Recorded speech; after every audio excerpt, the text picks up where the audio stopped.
Today's story, probably you heard it before, but you didn't know the details, or probably most of you didn't hear of it. It's a true story of somebody who didn't know the reality of the situation, so he went with it, not knowing that it's impossible to solve, and he solved it all. He became famous, ended up to work in Stanford University, and his entire life changed because he fell asleep in one of his lectures. Who's this guy? What happened and what he solved? Let's listen to it in the next story. Today's story is of an immigrant child who moved with his parents. His parents actually moved because they used to live in Europe in the most crucial time when Jewish people were being chased and kicked out, and then the war happened. His parents were from a Jewish origins, and that's why they moved to America. So the hero of our story today is a brilliant person who didn't know he's a brilliant, which is this could be the story of any one of us. Let's listen to the story, and the picture in the main video that's him, truly him, before he passed away. He was born in the late 1920, I think, in the second decade of the 19th century. And he passed away in 2005 recently in America in Stanford University in California. So the hero of our story name, of course, is famous, and his name is George Bernard Dantzing, Dantzig. And he was named after George Bernard Shaw, the famous writer. His parents, both parents of Bernard, the hero of our story, who became later on as a mathematician, both his parents are educated. They went to Paris, and that's where they met and got married. Went to Paris University to study linguistics, and that's how they met. But they were, of course, from humble origins. They want a better life for their kids, so they got married. They moved to America, Oregon to be specific. That's where Bernard was born. And by the time he was in high school, his parents noticed his passion in mathematics. He was really fascinated by the linear equations and had a clean brain, didn't care about anything, no girls, nothing. His entire attention was towards schooling. Of course, his dad probably wants him to work with his uncle on fixing cars and have a career and make money, but Bernard refused. He said he want to finish his school and later on he will think about working. And since his passion was in mathematician, he finished his undergrad, and he went to finish his undergrad when his parents moved to Washington, D.C., and went to Baltimore University, and he got his undergrad there. Then he pursued his master's degree in University of Michigan. It's known, everybody knows, it's one of the top universities in America and in the world. And eventually he finished his PhD in Stanford University after the big event that changed his entire life. So probably in the 1939, he was supposed to attend a lecture, but he showed up really late or took a nap and wasn't paying attention in the whole story. It's not known until today if he took a nap, and because he was so tired, because most of the students, they work to pay for their degree and then they go to school. So probably that was the situation with him since he came from humble origins. And he showed up to the class late, but he saw two equations written on the board, on the blackboard. So he wrote them down and went home. Back in the days, there was no phones, no internet, so And that's why knowledge probably boomed, because people, when they faced a problem, they would go and dig in the books and investigate and see what was written, what was said about it, and solve it. And they would try on their own if they couldn't find a solution. But nowadays, we usually run to Google. We don't want to use our brain. We look for solutions, ask our friends, or go and seek the teacher in the office hours, which made people think less of the problems around them, or students in particular. So Bernard, back in the days, felt embarrassed to ask his peers because he napped, because he was probably tired working, or he attended the class really late and just found himself at the end of the lecture with 2 equations, and he thought that's the homework. So he took them home, wrote them down, and want to solve them, but he noticed they are harder than the usual. And just spent 2 or 3 days the weekend and finished solving them and submitted the homework on Monday to his professor. And his professor just took his paper as the rest of the students and didn't think of it, thinking that he just submitted a homework. And that actually was not the homework, believe it or not. Whatever Bernard Dantzing submitted was not the homework. It was just the solution for the 2 most difficult equations that even Einstein himself couldn't solve them. And Bernard, of course, didn't know. And after 2 or 3 days in the next lecture, the professor showed up with a bunch of professors, not just him, and called Bernard's name. And he said, "Who's Bernard?" And Bernard stood up, like confused, what's going on? "Yeah, that's me." And the professor asked him, "Who solved these problems?" He said, "I solved them." And not knowing that that's not the quiz, but so the professor told him, "Can you come over here?" And he wanna ask Bernard to solve the problems on the board in front of everybody to prove that he really solved them. And while he is coming down, Bernard was apologizing. "I'm so sorry if I solved them wrong. I showed up to the lecture late, and that's the only thing I found, which is the 2 equations, so I solved them." The professor told him, "Well, show us how you solved them." So one by one, he explained how he solved them and how he came up with the answers. And then when Bernard was done, the whole class was standing and clapping for him. And all the professors, their jaws dropped. How he explained how he solved the problems, where he got the answers, and what he thinks is the right logarithm to solve them. And everybody was shocked, and they told him that wasn't the homework. Those were and just example of the most difficult equations that nobody have solved them until today, even Einstein himself. And then Bernard was shocked, and everybody started to pay attention to him. The story spread everywhere, I think, in the newspapers.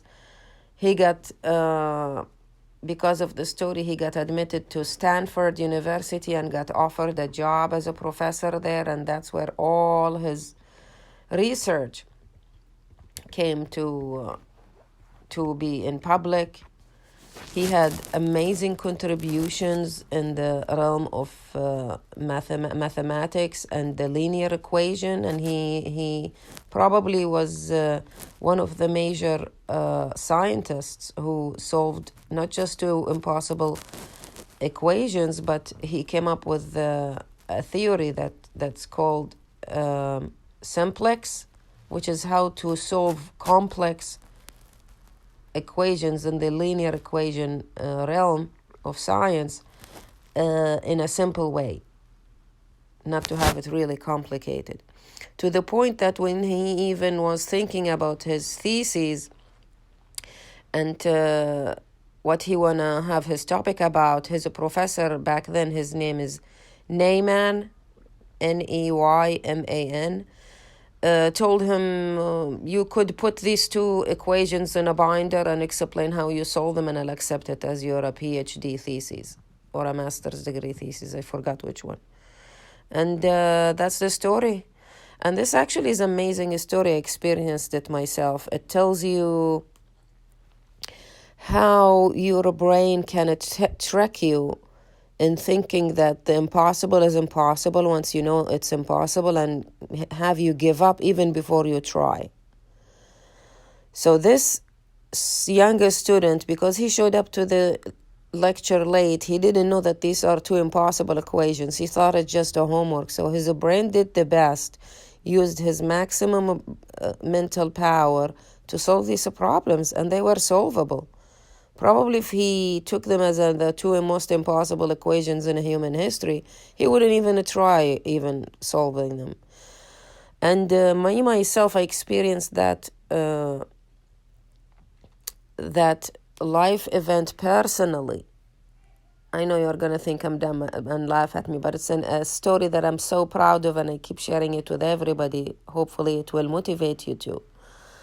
So I just want to have a picture of me holding a marathon picture, a medal on my Facebook profile. Back in the days, I had two of my best friends who are athletics.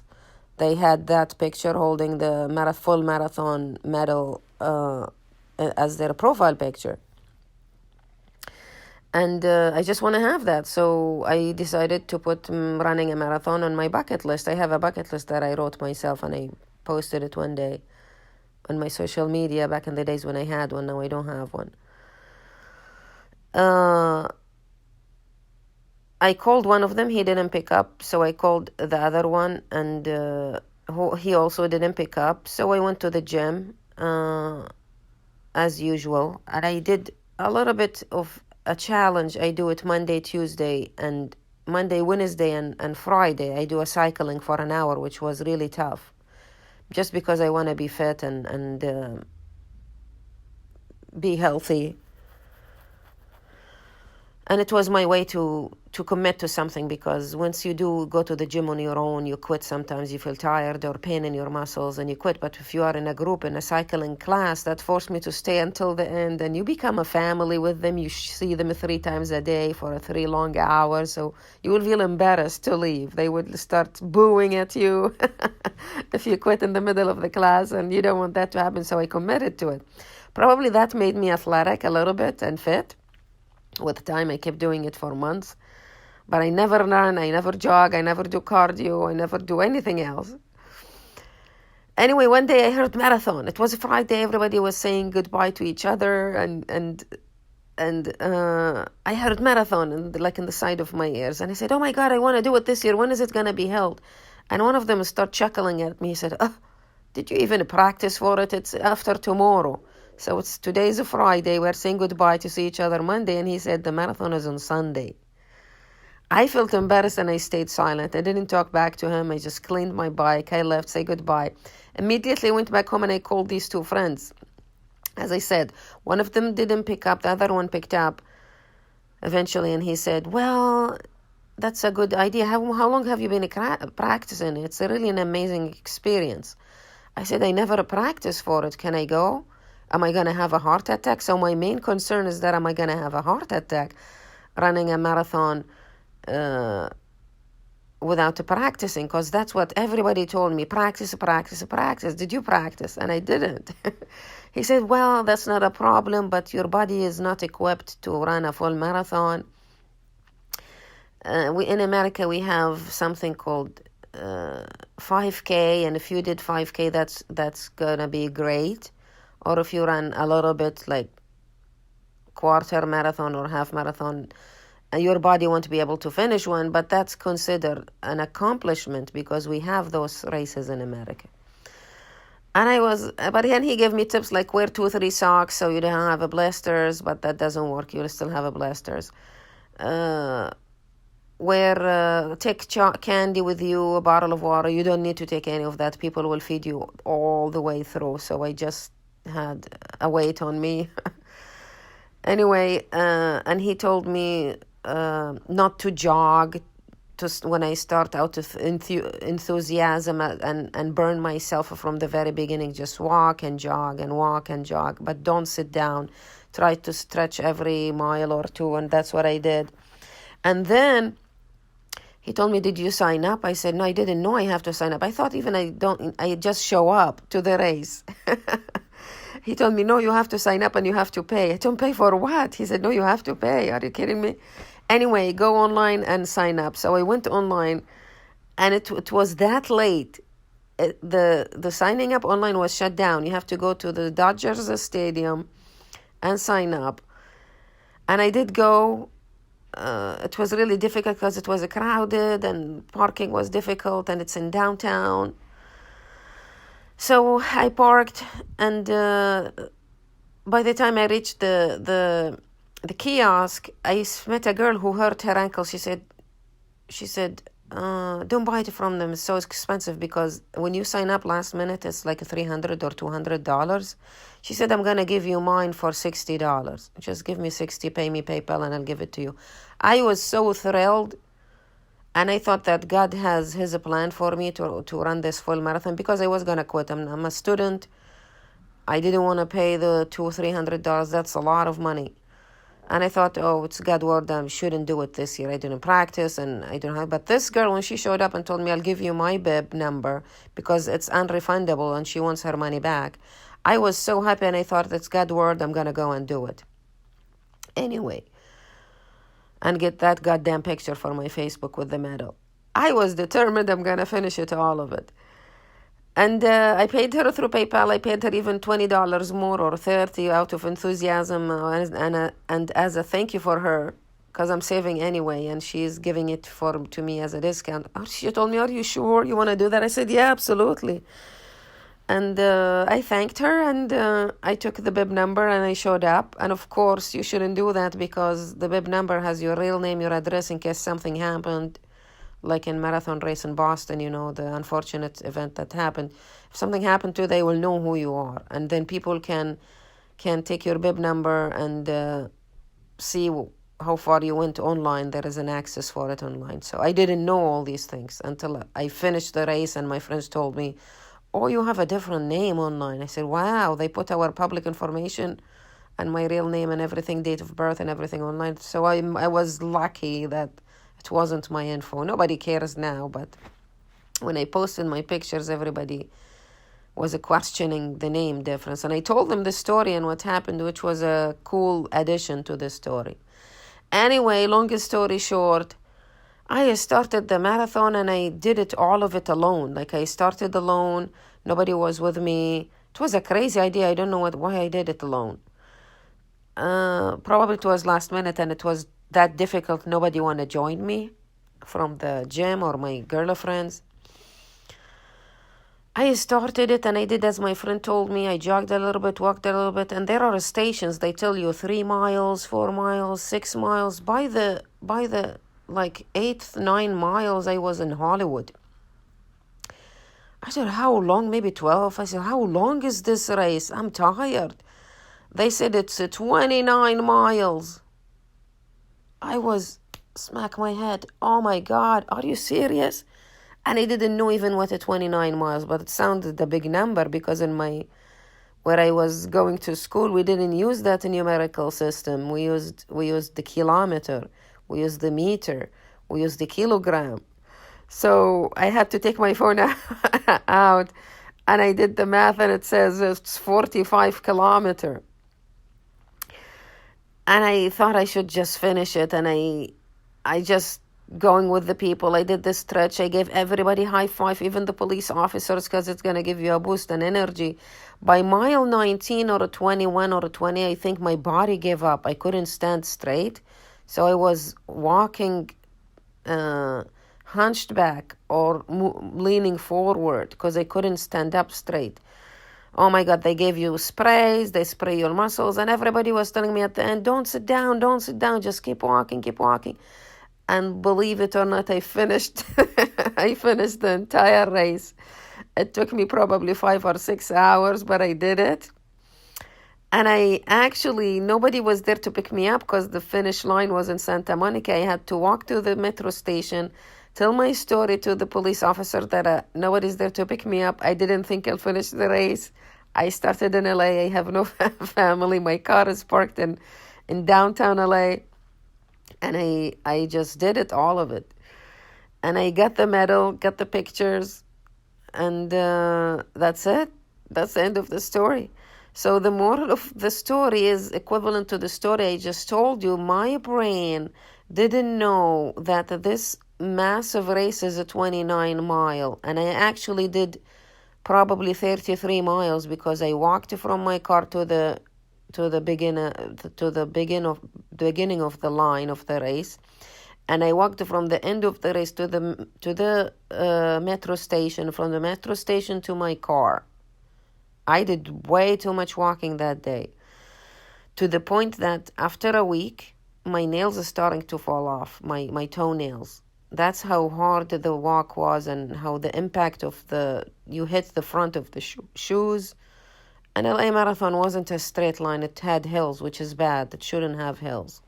I met professionals in my way, and they were jogging backward, going downhill, and I did the same like them. They said, this is too bad for your knees. So I did the same. And as I told you, after a week, after a couple days, I didn't have blisters here and there. I had one giant big blister at the bottom of my feet. And I had to pop it. It has some fluids. When you get burned, you know that bubble of fluids. My entire foot at the bottom had that. That's how harsh was the marathon on the body.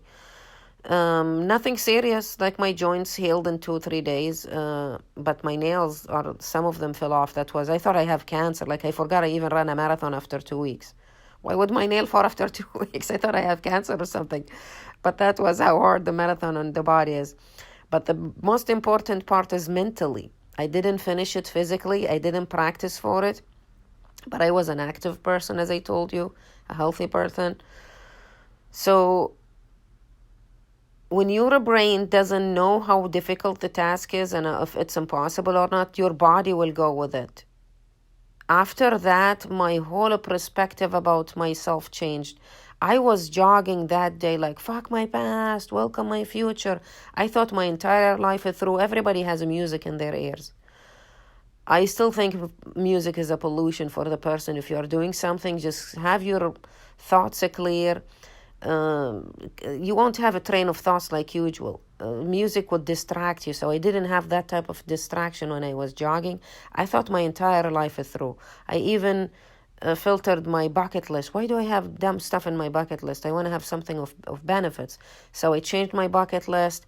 I got rid of toxic people in my life. I started to have even meaningful relationships with anybody.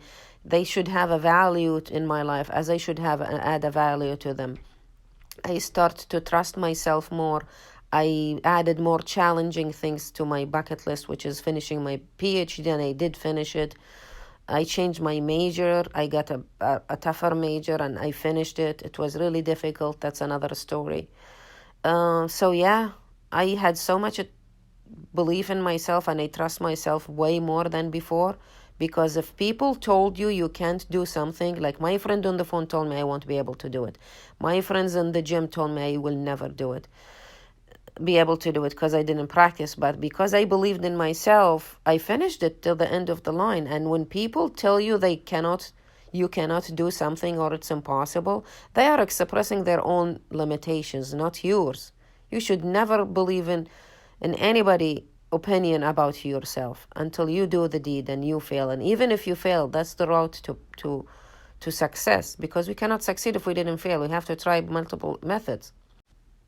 I knew from that moment that the only thing that is stopping in front of anything I want to do in the future, or anything I see myself doing in the future, or where I see myself in the future, no matter how impossible it is, the only obstacle between me and doing that thing is myself. It's my decision, my effort, my way of thinking. It's the way how I destroy myself or how I encourage myself. It's the way how I put a plan to do something or just sleep on it and think it's impossible.